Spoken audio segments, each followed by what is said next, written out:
Le village des ombres. Dans un village reculé, encerclé par une forêt dense et mystérieuse, vivait une communauté paisible, mais marquée par des rumeurs étranges. Le village de Nkoi était réputé pour sa beauté, avec ses maisons en terre cuite, ses jardins fleuris et son fleuve qui serpentait à travers. Pourtant, une ombre planait sur ce lieu idyllique. Une légende sur des esprits vengeurs, appelés les ombres, hantait les esprits des villageois.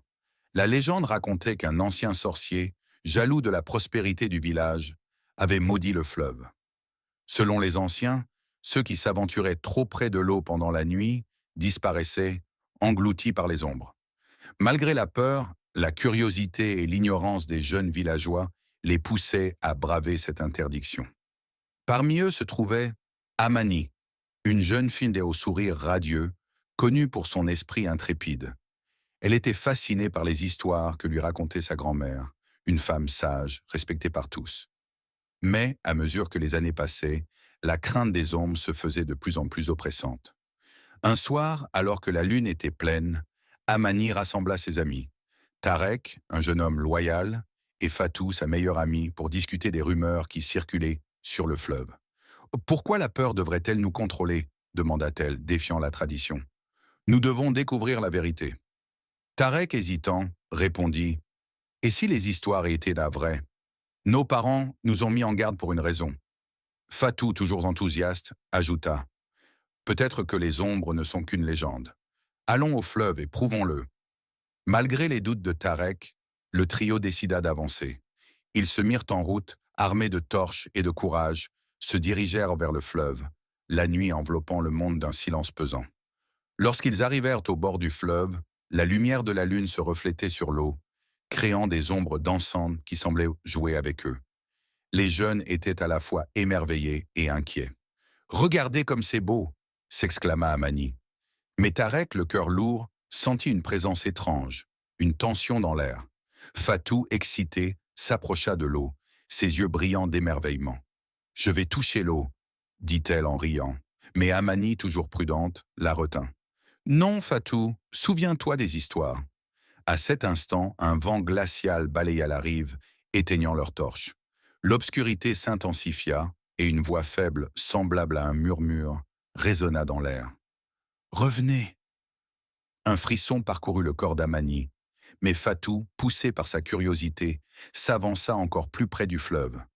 Tout à coup, un cri déchirant brisa le silence. C'était Fatou qui avait glissé et était tombé dans l'eau. Tarek tenta de la saisir, mais des vagues sombres surgirent, la noyant sous l'eau. « Fatou !»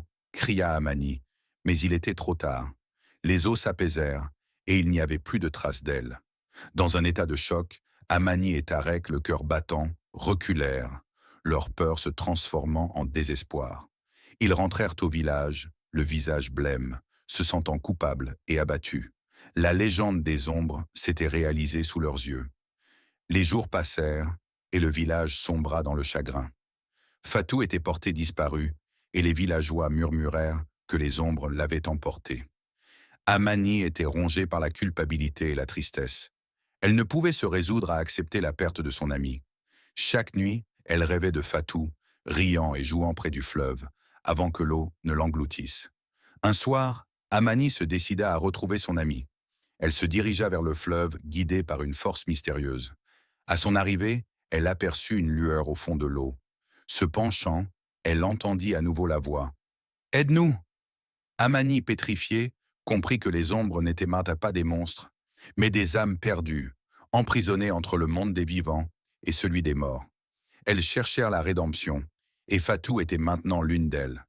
Déterminée à sauver son amie, Amani se souvint des histoires de sa grand-mère sur les rituels anciens. Elle retourna au village et rassembla les anciens.